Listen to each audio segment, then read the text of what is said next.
히브리서 13장 8절에서 9절 말씀. 예수 그리스도는 어제나 오늘이나 영원토록 동일하시니라. 여러 가지 다른 교훈에 끌리지 말라. 마음은 은혜로서 굳게 함이 아름답고 식물로서 할 것이 아니니 식물로 말미암아 행한 자는 유익을 얻지 못하였느니라. 아멘.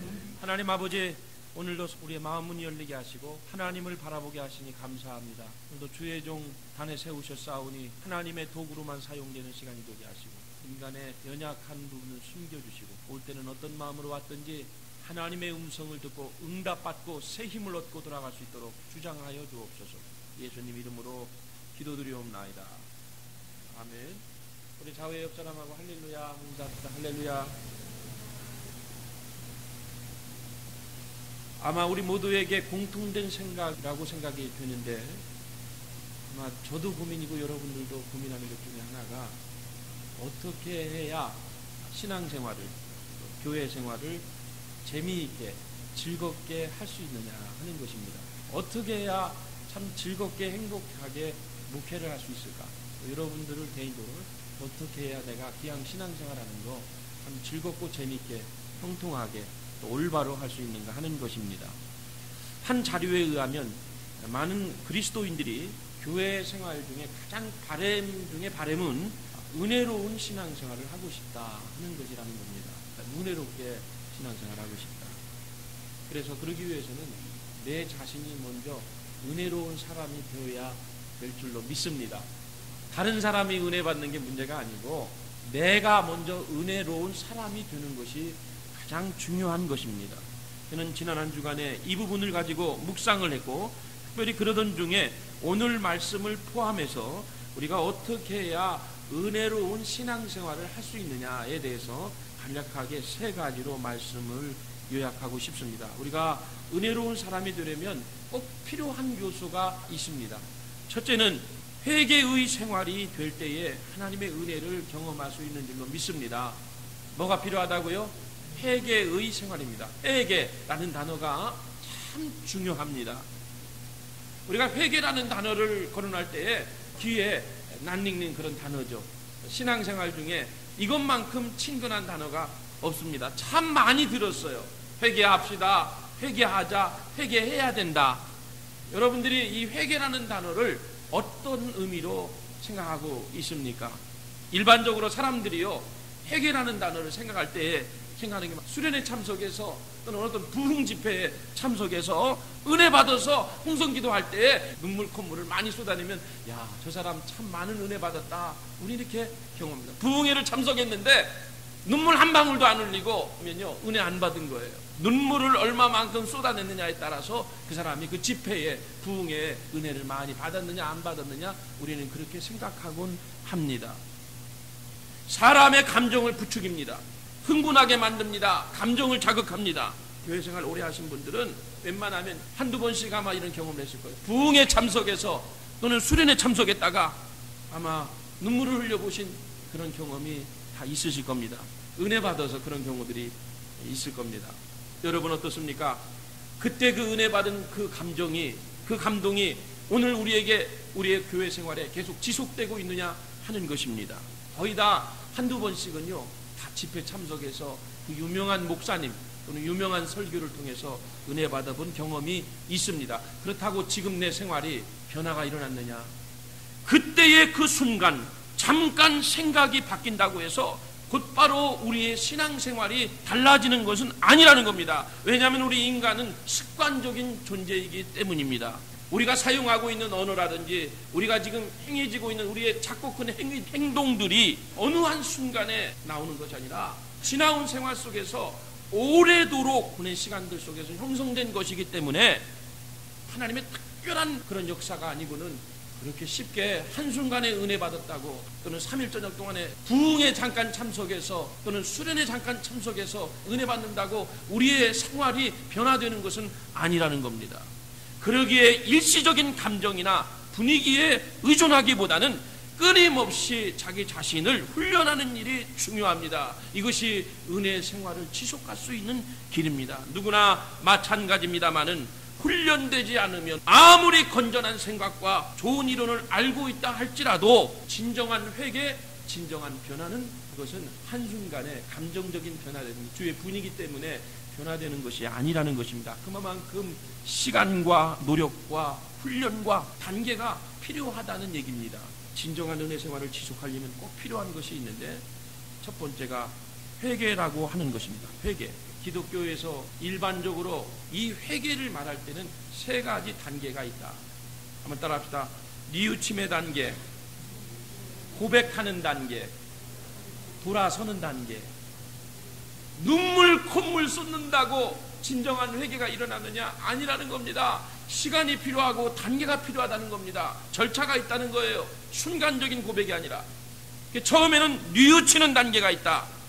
이것은 회개의 가장 기본적인 단계를 말씀하고 있는 것입니다. 많은 사람이 몇 가지는 해요. 하나님의 말씀을 들을 때, 찬송 부를 때, 기도할 때 내가 잘못했구나. 지금까지 내가 살아온 길, 나의 생활, 나의 습관과 행동과 말, 이런 모든 것이 하나님 앞에서 내가 잘못됐구나, 그릇됐구나 하는 것임을 스스로 깨닫는 것, 이것이 바로 회개의 가장 기초적인 단계인 뉘우침의 단계라고 하는 겁니다. 스스로 깨닫는 거예요. 사람들이 여기까지는 웬만하면 합니다. 두 번째 단계가 뭐냐? 그 다음 한번 따라합시다. 고백하는 단계. 이것이 조금 발전되면 뉘우침으로 끝나는 게 아니라 고백하는 겁니다. 뉘우침이라는 것은 자기 자신에게 해당하는 반면에 고백이라는 것은 하나님을 향해서 하나님 앞에서 내가 인정하고 고백하는 것, 하나님께 아뢰는 것, 이것이 바로 고백이라는 단어입니다. 특별히 성경의 다니엘서 9장에 보면 다니엘이 그 대표적인 예인데 자기의 죄를 깨닫고 하나님 앞에 이렇게 고백합니다. 내 하나님 여호와께 기도하며 자복하여 이르기를 크시고 두려워할 하나님, 주를 사랑하고 주의 계명을 지키는 자를 위하여 언약을 지키시고 그에게 인자를 베푸시는 자시여, 우리는 이미 범죄하여 패역하며 행악하며 반역하며 주의 법도와 규례를 떠나 싸우며 우리에게 주신 말씀을 듣지 아니하였나이다. 우리 하나님 여호와의 목소리를 청종치 아니하며 여호와께서 그종 선지자들에게 부탁하여 우리 앞에 세우신 율법을 우리가 행치 아니하였음이니이다. 우리가 주께 범죄하였나이다. 우리 하나님 여호와의 은총을 간구치 아니하였나이다. 우리가 범죄하였고 우리가 악을 행하였나이다. 그러한즉 우리 하나님이여, 지금 주의 종의 기도와 간구를 들으시고 주를 위하여 주의 얼굴빛을 주의 황폐한 성소에 비추시옵소서. 우리가 주의 앞에 간구하는 것은 우리의 의를 의지하여 하는 것이 아니요 주의 큰 긍휼을 의지하여 함이오니 주여 들으소서. 주여 용서하소서. 주여 들으시고 행하소서. 지체치 마옵소서. 나의 하나님이여, 주 자신을 위하여 하시옵소서. 이는 주의 성과 주의 백성이 주의 이름으로 일컫는 바 됨이니이다. 다니엘은 자신의 죄를, 백성의 죄를 깨달을 뿐만 아니라 뉘우칠 뿐만 아니라 하나님 앞에 나와서 간구하고 기도로 아뢰는 것을 보게 됩니다. 두 번째는 고백했다면 세 번째 단계는 돌아서는 단계가 이것이 여기까지 가야 진정한 회개가 된다는 것입니다. 여러분, 우리가 회개할 때 회는 뭐냐? 뉘우칠 회입니다. 이건 내 마음으로 뉘우치는 거예요. 고칠게 고친다는 겁니다. 행동의 변화까지가 일어나야 이것이 성경이 말씀하는 진정한 회개라고 하는 것입니다. 행동의 변화, 이것까지 되어야 되는 겁니다. 많은 사람들이요 깨닫기는 해요. 내가 잘못했구나, 잘못 살았구나. 또 많은 사람들이 고백까지는 합니다. 기도합니다. 하나님 내가 잘못했어. 여기까지는 와요. 그런데 가장 부족한 것이 세 번째 단계까지는 나아가지 못한다는 것입니다. 바로 행동의 변화까지 가야 이것이 성경이 말씀하는 진정한 회개인데 이것까지는 미치지 못한다는 거예요. 누가복음 15장 20절에 보면 탕자의 비유가 나오죠. 탕자가 집을 나갔다가 나중에 돌아오는 내용인데 성경이 이렇게 되어 있어요. 이에 일어나서 아버지께로 돌아왔다라고 말씀하고 있습니다. 내가 잘못했구나 이걸로 끝나는 게 아니라 일어나서 행동으로 직접 보여주는 거예요. 잘못된 걸 깨닫고 다시 아버지 집으로, 아버지께서 어떻게 하실지 모르지만 저주받더라도 책망을 듣더라도 내가 잘못된 것을 깨닫고 뉘우치고 아버지께로 행동을 변화시켜서 완전 돌아오는 것, 이것이 성경이 말씀하는 회개라고 하는 것입니다. 이와 같이 회개하게 되면 삶의 모든 일들을 하나님의 은혜로 깨닫게 되는 것이 은혜를 지속하는 것입니다. 여러분, 신약 성경에도 사도 바울의 경우가 그런 경우입니다. 유대의 율법 학자였고 열심히 대단했던 바리새인 지도자였습니다. 그러다가 예수 믿는 사람들을 핍박하고 믿는 사람들을 감옥에 가두기 위해서 잡으러 가다가 다메섹 도상에서 주님을 만나게 되었습니다. 그리고 그는 변화돼서 새로운 사람이 되었습니다. 그때 그가 그 이후로 수도 없이 고백한 내용이 있습니다. 바로 하나님의 은혜, 하나님의 은혜, 하나님의 은혜라는 것입니다.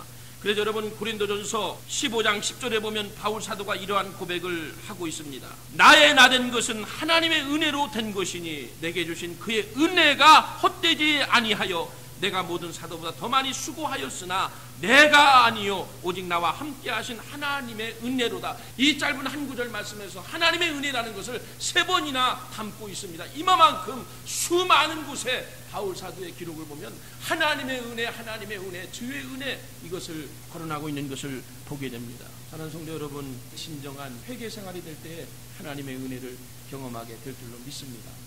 두 번째, 우리가 은혜로운 신앙생활을 하기 위해서 필요한 것이 오늘 본문 말씀에 나와 있는데요, 9절의 앞부분에 보면 여러 가지 다른 교훈에 끌리지 말라, 마음은 은혜로서 굳게 함이 아름답다 그랬습니다. 이 말씀 속에서 여러 가지 다른 교훈에 끌리지 말라 하는 말씀이 굉장히 중요합니다. 이것이 은혜를 지속할 수 있는 길입니다. 하나님의 말씀을 쫓아갈 때, 하나님의 말씀을 붙잡을 때 지속적으로 은혜 생활을 할 수 있다는 겁니다. 다니엘서 12장 4절 이하에 이 시대의 마지막을 예언하는 본문이 나와 있는데, 다니엘아 마지막 때까지 이 말을 간수하고 이거를 봉함하라. 많은 사람이 빨리 왕래하며 지식이 더하리라. 시대의 마지막이 종말이 다가올수록 정보의 홍수 시대입니다. 여러분 인터넷을 하시는 분들 계시지만은 여러분 인터넷을 통해서 우리가 얼마나 많은 어마어마한 자료들을 공급받을 수 있습니다. 방 안에 앉아가지고요 사건이나 사람을 치면요 그게요 전 세계 어디서 그 사람에 대해서 알 수 있고, 자세한 건 아니지만 다 정보가 웬만하면 떠요. 정보의 시대에 살고 있습니다. 이게 마지막 때의 모습입니다. 디모데후서 4장 3절 이하의 말씀에 보면 때가 이르리니 사람이 바른 교훈을 받지 아니하며 귀가 가려워서 자기의 소욕을 쫓을 스승을 많이 두고 또 그 귀를 진리에서 돌이켜 허탄한 이야기를 쫓으리라. 시대가 마지막에 가까우면 가까울수록 수많은 정보들이, 수많은 재료들이, 수많은 말씀들이 오기 때문에 어느 것이 진짜인지 가짜인지 여러분 어디다 가치관을 두실 건가요? 지식이 많기 때문에 사람들의 마음이 더 혼란스러워집니다. 지식이 더 풍성하기 때문에 사람들의 마음이 정함이 없어집니다. 가치 기준이 모호해졌다는 얘기입니다. 그러나 오늘 본문의 8절 말씀에 가니까 예수 그리스도는 어제나 오늘이나 영원토록 동일하시니라. 아멘. 이 말씀이 무슨 말씀이냐? 진리는 오직 예수 그리스도뿐입니다. 예수님은 우리 인생처럼 변하지 않으십니다. 옛날이나 지금이나 미래나 지속적으로 그 능력을 행하시는 하나님이심을 믿습니다.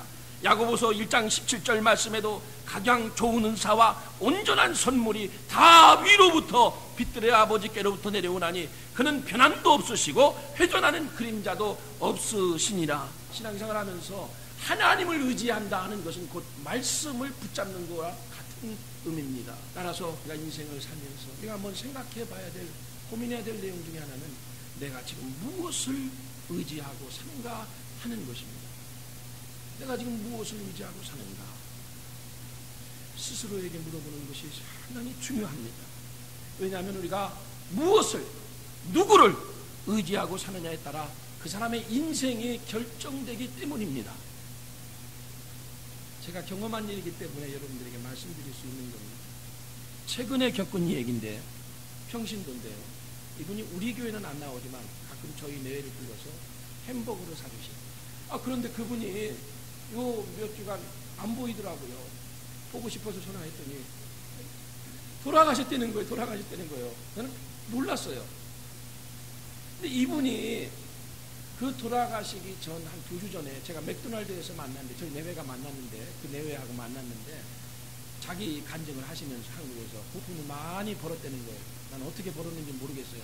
그러면서 뒷주머니에서 그 지갑을 꺼내시더라고요. 맥도날드에서 지갑을 꺼내시더니 저희 내외 앉아있는다고 하니까 이렇게 피시더니 보니까 100불짜리가 빳빳한 게 2개가 들어있고 20불짜리가 3개가 들어있는데 그걸 저한테 보여주시면서 이렇게 내 나이에 미국 생활 이렇게 현찰을, 캐시를 지갑에 100불짜리 가지고 다니는 사람이 자기가 보기에는 많지 않다는 겁니다.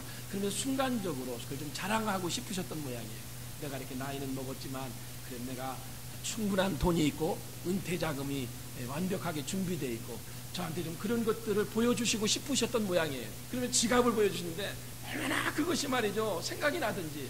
여러분 260불이 뭐 그렇게 많은 돈입니까?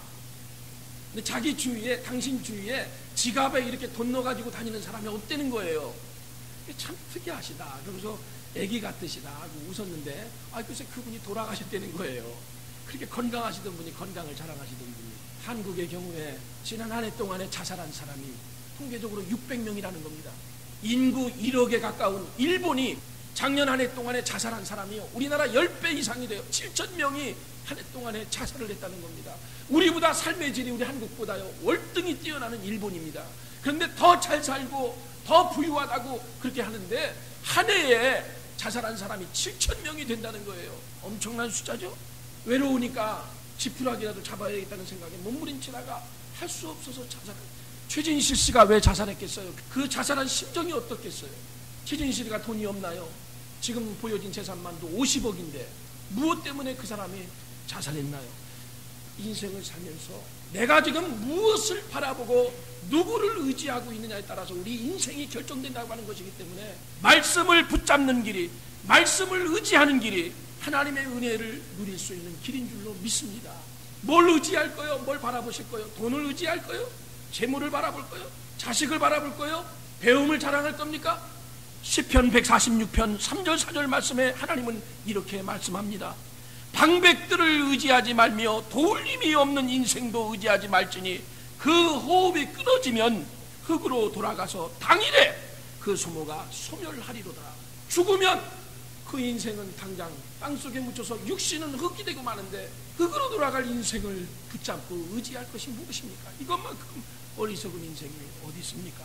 사랑하는 성도 여러분, 여러분들의 남은 인생을 은혜 가운데 살기 위해서는 이 세상의 수많은 정보와 지식이 파묻히지만 예수 그리스도는 어제나 오늘은 영원토록 동일하시다고 그랬는데 하나님의 말씀만이, 예수만이 진리신데, 예수님만이 생명이신데 다른 것은 잃어버릴지라도, 다른 것은 손해볼지라도 하나님 말씀만 꼭 붙잡으시고 날마다 말씀과 동행하시고 말씀을 주장하시고 하나님의 말씀을 통해서 위로받는 여러분들이 되시기를 주의 이름으로 축복합니다.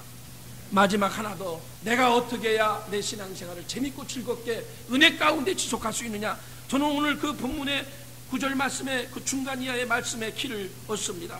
식물로서 할 것이 아니니 식물로 말미암아 행한 자는 유익을 얻지 못하였느니라. 고린도전서 8장 8절 말씀에 식물은 우리를 하나님 앞에 세우지 못하나니 우리가 먹지 아니하여도 부족함이 없고 먹어도 풍족함이 없으리라. 여러분, 교회라고 하는 것은 정직하게 살라고, 바르게 살라고, 양심적으로 살라고 교회 나오는 것이 아닙니다. 하나님의 은혜를 얻어야 된다고 하는, 이 하나님의 은혜를 경험하는 것이 교회입니다. 여러분, 교회에 왜 오십니까? 하나님 말씀 듣고 좀 더 양심적으로 살라고 교회 오십니까? 정직하게 살라고, 인격적인 사람이 되려고 예수 믿으십니까? 식물로서 한 것이 아니다 그랬잖아요. 식물로서 한 것, 식물로서 할 것이 아니니 식물로 말미암아 행한 자는 유익을 얻지 못하리라 그랬잖아요. 여러분, 인정이 많다고 되는 게 아닙니다. 인정이 우선이 아닙니다. 성령의 충만한 사람이 되어야 하나님의 은혜를 경험할 수 있는 줄로 믿습니다. 내가 먼저 성령 받아야 돼요. 신앙생활을 성령 받지 않고 신앙생활하면요 충만하지 못하는 많은 문제가 발생합니다. 고린도후서 3장 17절 말씀에 주는 영이시니 주의 영이 계신 곳에는 자유함이 있느니라 그랬어요. 여러분, 성령 충만함이 곧 은혜인 줄로 믿습니다. 교회를 그렇게 수년 동안 오래 다녔어도 내 마음이 왜 이렇게 공허하냐? 이것은 바로 성령 충만함이 없기 때문입니다. 성령 충만함이 없으면 마치 성경이 말씀하는 열매가 없고 잎사귀만 무성한 무화과 나무와 같이 성령 받지 않고 묵회하고 성령 받지 않고 신앙생활하면은 우리의 신앙은 점점 말라 비틀어져 가게 되는 것입니다. 여러분, 은혜로운 사람이 되려면 인간의 생각과 인간의 철학과 윤리와 그리고 지성이나 인격보다 그것을 넘어서서 성령님의 감동을 충분히 받을 때에 은혜 생활하고 재밌고 즐겁게 형통하게 믿음 생활하게 될 줄로 믿습니다. 에베소서 5장 18절 말씀에 술 취하지 말라 이는 방탕한 것이니 오직 성령의 충만을 받으라 그랬어요. 문제는 어디에 있느냐? 내가 성령을 받지 못해서 그렇다. 우리가 이를 위해서 사모하고 기도해야 됩니다. 여러분 모쪼록 바라기는 교회 프로그램이나 또 얼마나 많이 모이느냐가 문제가 아니라 내 자신이 성령 받아서 성령 충만해서 성령님의 도우심으로 여러분들이 믿음 생활 하신다면 교회 생활이 재미없지 않습니다. 재밌습니다. 사역이 즐겁습니다. 가족들을 봐도 사랑의 마음이 생깁니다.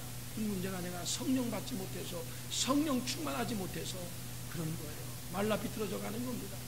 모쪼록 바라기는 사모하셔서 하나님의 성령을 받으셔서 충만하셔서 하나님의 은혜 가운데 믿음 생활 하시기를 주의 이름으로 축복합니다. 말씀 마칠게요. 세 가지 말씀드렸는데 우리가 은혜 생활 지속하려면 첫째 뭐라고 그랬죠? 회개가 필요하다. 두 번째 하나님 말씀. 세 번째 성령 충만. 자, 또 하나 물어볼게요. 졸으셨나 안 졸으셨나? 회개는 그냥 내가 잘못했구나 이것이 회개가 아니라 기독교에서 말하는 회개는 3단계가 있다. 첫 번째 단계는 뉘우치는 것이다. 두 번째 단계는 고백하는 단계다. 세 번째는 돌아선다. 말씀 잘 들으셨어요. 머릿속에 넣으셔서 여러분들이 생각으로만 회개하지 마시고 우리가 나쁜 길에 들어섰다면 잘못된 생각을 가지고 있다면 하나님 도와주세요. 성령 주셔서 성령으로 하여금 내가 할 수 없으니까 성령이 우리 교회 함께 하시고 성령이 여러분의 가정에 함께 하셔서 신앙생활을 재밌고 즐겁게 하시기는 여러분들이 되시기를 주의 이름으로 축복합니다. 기도합시다.